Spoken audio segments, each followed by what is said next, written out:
इस वक्त आप आराम से बैठकर इस वीडियो को देख रहे हैं, मगर मैं आपको कहूं, आज जिस जगह पर आप अभी बैठे हो वो जमीन आज से करोड़ों साल पहले 8,500 डिग्री के तापमान से उबल रही थी, या जिस जगह पर आप बैठे हैं वो जगह लाखों सालों तक बर्फ से ढकी हुई थी।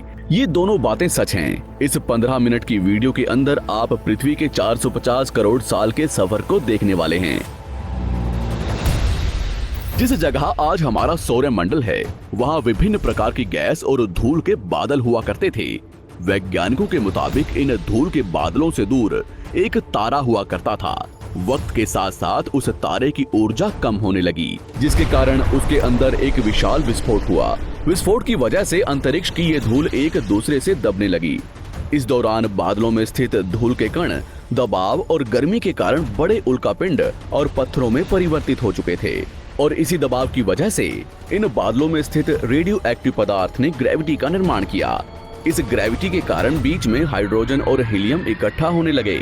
बीच के इस भयंकर दबाव के कारण एक विशाल विस्फोट हुआ, और इसी विस्फोट के कारण हमारे सूरज का जन्म हुआ। अंतरिक्ष में फैले एस्टेरॉयड यानी क्षुद्र ग्रहों में भारी वजन की वजह से सूरज के करीब आकर सूरज की परिक्रमा करने लगे। धीरे धीरे इन्हीं एस्टेरॉयड में भारी टकराव हुआ, जिसके फलस्वरूप मरकरी, विनस, अर्थ और मार्स जैसे ग्रहों का निर्माण हुआ। वैज्ञानिकों के मुताबिक उस वक्त पृथ्वी और मार्स यानी मंगल ग्रह के बीच थिया नामक ग्रह सूरज की परिक्रमा किया करता था।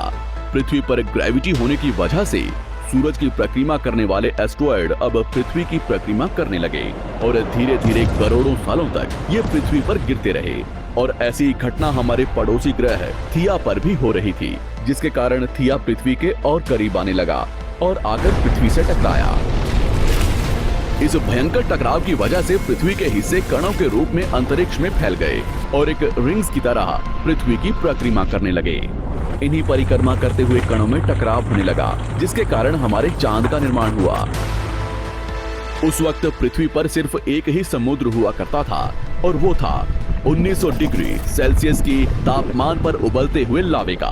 उबल रही थी वो सारी चीजें जिसे आज आप अलग अलग नाम से जानते हैं। वक्त के साथ साथ पृथ्वी धीरे धीरे ठंडी हो रही थी, जिसके कारण पृथ्वी के भारी तत्व जैसे धातु और रेडियो एक्टिव पदार्थ पृथ्वी के केंद्र में जाकर इकट्ठा हो गए, और हल्के पदार्थ पृथ्वी की सतह पर आ गए। लाखों सालों तक पृथ्वी पर उल्कापिंडों की बरसात हुई, और इन गिरते हुए उल्कापिंडों में जमा था नमक, मिनरल्स और पानी। करोड़ों सालों तक इन उल्कापिंडों की बरसात होती रही, और धीरे धीरे पृथ्वी की ऊपरी सतह पानी से ढकने लगी। वैज्ञानिकों के मुताबिक यही वो वक्त था जब दूर गहरे पानी के अंदर निकलते ज्वालामुखियों से पहली बार सूक्ष्म जीवों का निर्माण हुआ। लाखों सालों बाद एक वक्त ऐसा आया जब पृथ्वी की पूरी सतह पानी से ढक चुकी थी। हमारी पृथ्वी के सबसे अंदर का कोर रेडियो एक्टिव पदार्थ से बने होने की वजह से हरदम गर्म होता रहता है, लेकिन जब भी पृथ्वी की ऊपरी जमीन ठंडी हो जाती है तब पृथ्वी के अंदर की गर्मी बाहर नहीं निकल पाती, जिसके कारण ज्वालामुखियों का निर्माण होता है। और उस वक्त कुछ ऐसा ही हुआ। पानी से ढकी हुई पृथ्वी पर हजारों की तादाद में ज्वालामुखी निकलने लगे, और आने वाले लाखों सालों तक इन ज्वालामुखियों का निकलना जारी रहा, जिससे पानी के ऊपर जमीन का निर्माण हो रहा था। इस वक्त भी पृथ्वी पर वातावरण न होने की वजह से अंतरिक्ष से उल्कापिंडों की बरसात हो रही थी। आज से लगभग 300 करोड़ साल पहले पृथ्वी पर ऐसा वक्त आया जब पृथ्वी का वातावरण लगभग स्थिर होने लगा था। ज्वालामुखी निकलने धीरे हो गए थे, और पृथ्वी का एक दिन 12 घंटे का हुआ करता था। साल बीतते गए, और धीरे धीरे ये सूक्ष्म जीव विकसित होते गए और समूह में रहने लगे।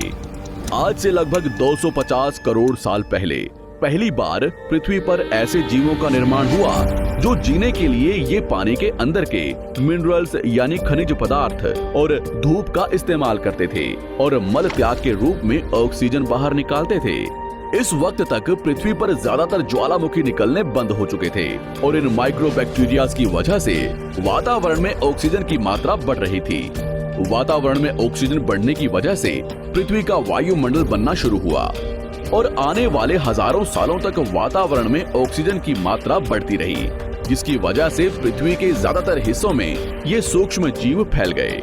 हजारों सालों बाद एक वक्त ऐसा आया जब पृथ्वी में ज्यादा ऑक्सीजन बढ़ने के कारण ये सूक्ष्म जीव मरने शुरू हो गए।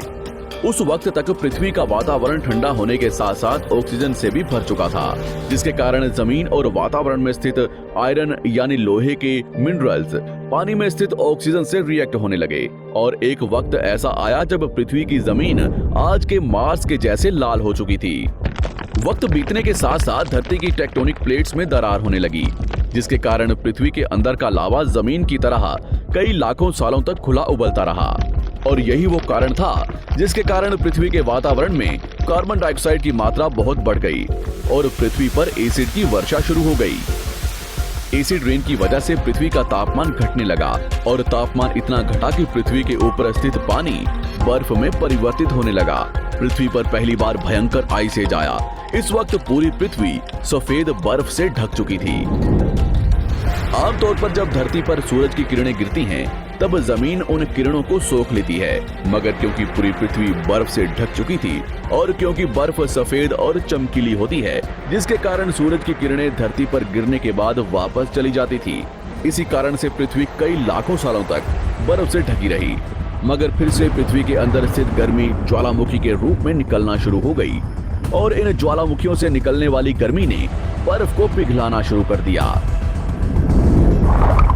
इसी बीच पृथ्वी की गहराई में बचे कुछ सूक्ष्म जीव धीरे धीरे बदल रहे थे और अब वो ऑक्सीजन को अपने शरीर को बड़ा और जटिल बनाने के लिए इस्तेमाल करने लगे थे। इस बीच पानी में अलग से भी छोटे समुद्री पौधे निकलने शुरू हो चुके थे। बाहर जैसे जैसे ज्वालामुखी निकल रहे थे, वैसे वैसे वातावरण कार्बन डाइऑक्साइड की वजह से गर्म हो रहा था। वक्त के साथ साथ बर्फ तो पिघलने लगी, मगर धरती पर फिर से एसिड की वर्षा शुरू हो गई, जिसके कारण फिर पृथ्वी ठंडी होने लगी और फिर पृथ्वी की ज्यादातर सतह बर्फ से ढक गई। ऐसा बार बार कई हजारों सालों तक होता रहा और इसी कारण से अब समुद्री जीव धीरे धीरे वातावरण के हिसाब से विकसित हो रहे थे। इस बीच कई सारे जीव और समुद्री जंगल्स विलुप्त हो गए, मगर जो बच गए वो धीरे धीरे पृथ्वी के बदलते तापमान के हिसाब से ढलते गए और अब हजारों सालों बाद समुद्री पेड़ बर्फ की वजह से पूरी तरह से मरते या सूखते नहीं थे। अब सूक्ष्म जीव समुद्री जीव बन चुके थे। जब फिर से ज्वालामुखियों ने पृथ्वी की बर्फ को पिघलाना शुरू किया, तब ये समुद्री पेड़ जल्दी विकसित होकर फैल गए।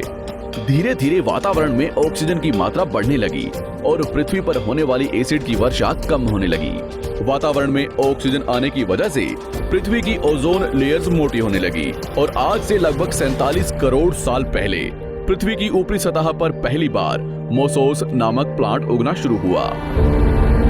वक्त के साथ साथ जमीन पर अलग अलग प्रकार के पौधे और पेड़ उगना शुरू हुए। एक वक्त ऐसा आया जब जमीन के पेड़ों की लंबाई लगभग 80 से 100 फीट जितनी या आज के 5 से 6 मंजिला बिल्डिंग जितनी ऊंची हो चुकी थी। ये वो वक्त था जब समुद्री जानवर समुद्र से बाहर निकल रहे थे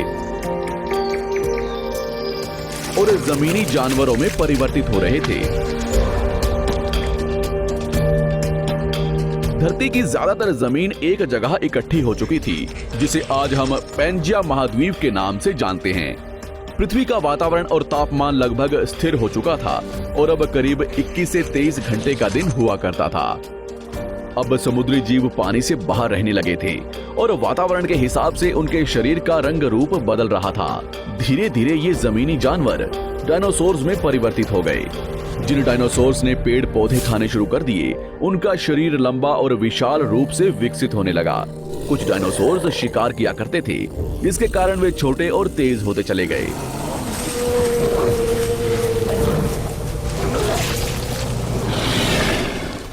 पृथ्वी की ऊपरी जमीन एक जगह इकट्ठी होने के कारण ज्यादातर जमीन रेगिस्तान और बंजर हो चुकी थी। ज्यादातर जंगल समुद्र के करीब हुआ करते थे, जिसमें डायनासोर्स रहा करते थे। आज से लगभग 20 करोड़ साल पहले पैंजिया महाद्वीप टूटना शुरू हो गया। पैंजिया के विभाजित होने की वजह से पृथ्वी की ज्यादातर ऊपरी जमीन पानी के संपर्क में आने लगी, जिसके फलस्वरूप पृथ्वी पर हरियाली बढ़ती गई, जिस वजह से डायनासोर्स और ज्यादा विभिन्न और विशाल होते चले गए। डायनासोर्स ने आने वाले लगभग 20 से 30 करोड़ सालों तक पृथ्वी पर राज किया। उस वक्त डायनासोर्स समुद्र से लेकर जमीन और आसमान तक पूरी पृथ्वी पर राज किया करते थे। इस दौरान अफ्रीका से टूटा भारत सीधे आकर आज के तिब्बत से टकराया और इस टकराव की वजह से हिमालय का निर्माण हुआ। आज से लगभग 6.5 करोड़ साल पहले पृथ्वी की तरफ आज के माउंट एवरेस्ट से भी बड़ा लगभग 4.5 लाख करोड़ किलो जितना वजनिया उल्कापिंड लगभग 80,000 किलोमीटर प्रति घंटे की स्पीड से पृथ्वी की तरफ आ रहा था। पृथ्वी की सतह को छूते ही उसमें भयंकर आग लगी और वो जलते हुए सीधा पृथ्वी से टकराया। इस टकराव से निकलने वाली ऊर्जा आज के 10 करोड़ परमाणु बम एक साथ फटने के बराबर थी। जहां ये उल्कापिंड गिरा, वहां के जानवर और पेड़ तुरंत भाप बनकर जल गए। गिरते ही पृथ्वी पर पूरी तरह धूल फैलने लगी। समुद्र में भयंकर बाढ़ आने लगी। भूकंप और आग ने पृथ्वी को जलाना शुरू कर दिया। कुछ ही घंटों में पूरी पृथ्वी के वातावरण में हानिकारक गैस और धूल की वजह से पृथ्वी नर्क हो चुकी थी। डायनासोर्स घुटन, आग और भूखमरी से पूरी तरह विलुप्त हो गए। इस वक्त हमारे पूर्वज जमीन के अंदर रहा करते थे, जिसके कारण वो इस विशाल प्रलय से बच गए। पृथ्वी का वातावरण पूरी तरह से काला और अंधेरा हो चुका था, जिससे धूप भी जमीन तक नहीं पहुंच पा रही थी। पृथ्वी के पेड़ और ज्यादातर जानवर विलुप्त हो गए। वातावरण में धूल और हानिकारक गैस के कारण पृथ्वी पर फिर से एसिड की वर्षा शुरू हो गई और फिर पृथ्वी ठंडी होकर बर्फ से ढक गई। लेकिन इस बार पृथ्वी की बर्फ लाखों सालों तक नहीं जमी रही और 80 से 90 हजार साल बाद ये बर्फ पिघलनी शुरू हो गई। जैसे ही धरती पर वातावरण फिर से पहले जैसा होने लगा, वैसे ही ये छोटे जीव जमीन से बाहर आना शुरू हो गए। उस वक्त पृथ्वी की बर्फ पिघलनी शुरू ही हुई थी, जिसके कारण अफ्रीका में घने ठंडे जंगल हुआ करते थे और इसी बीच ये जमीनी जीव बंदरों में परिवर्तित हुए। मगर जैसे जैसे पृथ्वी गर्म होने लगी, वैसे वैसे अफ्रीका के ये जंगल सूखने लगे। जंगल की चीजें खाने वाले बंदरों को खाने की कमी होने लगी। खाने की तलाश में इन बंदरों ने अपने पैरों पर चलना शुरू कर दिया, जिससे उन्हें दूसरे जानवरों के शिकार करने में मदद मिलती थी। धीरे धीरे बंदर एप्स यानी वानर में परिवर्तित हुए। खाने की तलाश में ये एप्स पृथ्वी के दूसरे हिस्सों में फैलने लगे और धीरे धीरे उनके शरीर का रंग रूप वहां के मौसम के हिसाब से बदलता गया। वक्त के साथ साथ हम आदिवासी बने। हमने हथियारों से लेकर आग का आविष्कार किया। हम धीरे धीरे इंसान के रूप में विकसित हुए। हमने धर्म से लेकर परिवार, भाषा और संस्कृति का निर्माण किया और वक्त के साथ साथ हम विकसित होते चले गए और आज हम इस पृथ्वी की सबसे विकसित प्रजाति बन चुके हैं।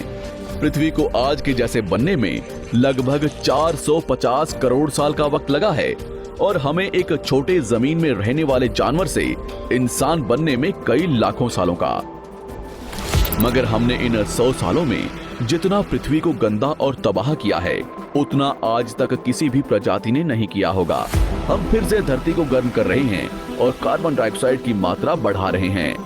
वैज्ञानिकों का मानना है कि पृथ्वी पर फिर से विशाल परिवर्तन होने वाला है। भविष्य में पृथ्वी कैसी होगी, जानेंगे हमारी अगली वीडियो में।